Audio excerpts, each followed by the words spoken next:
Episode 1 of House of the Dragon, Season 2 kicked off with a death that will rattle Westeros' dueling queens. House of the Dragon is back and not pulling any punches in Season 2.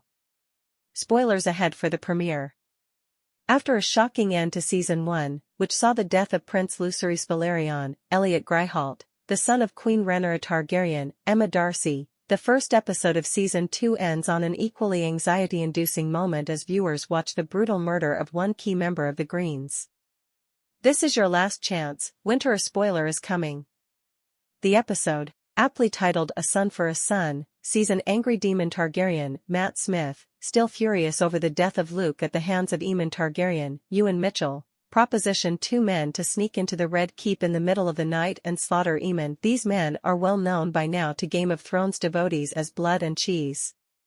Blood, Sam C. Wilson, is a menacing former Gold Cloak, while Cheese, Mark Stobbart, is an imprisoned rat catcher, looking to pay off his debts. Ultimately, the murderers do in fact sneak into the castle. However, after their plan goes sideways, they end up in the nursery where the young twins Jaehaerys and Rhaenyra Targaryen, children of Aegon II Targaryen, Tom Glencairn, and grandchildren of Alicent Hightower, Olivia Cook, are sleeping.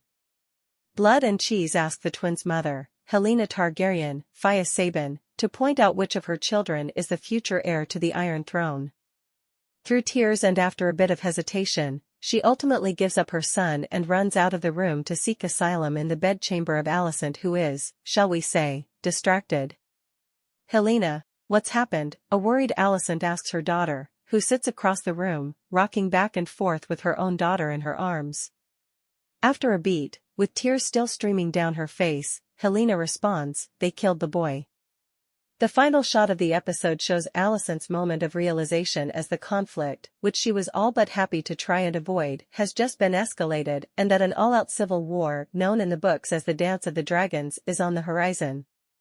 As portrayed in the season Look Ahead and Fire and Blood, the book that the Game of Thrones prequel series is based on, the death of Prince Jaehaerys will trigger the war between the Greens and the Blacks. The struggle began with the death of King Viserys, Paddy Considine, and the misinterpretation of Aegon's dream by Alicent, who believed her dying husband to be telling her that their son, Aegon II, should be the next ruler of the Seven Kingdoms.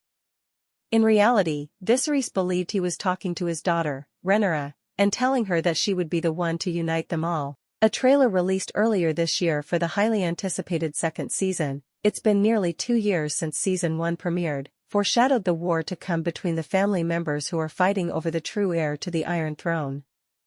There is no war so hateful to the gods as a war between kin. Rhaenys, Eve Best, who did her best in Season 2, Episode 1 to ease Daemon's qualms, says in the trailer for the second season. And no war so bloody as a war between dragons. In early June, Hot D showrunner Ryan Condrell spoke with ET from the New York premiere and teased an epic season ahead for the Targaryen and Velaryon families, inspired by the George R.R. Martin books. Paradise Lost, I think, is the best way to describe what's unfolding here in House of the Dragon, Condell shared, adding that they plan to follow the books as faithfully as possible. We're adapting Fire and Blood. We're being true to the story that's written in the book. If you want to hear more news, don't forget to leave a like and subscribe so you can be notified when we make new news.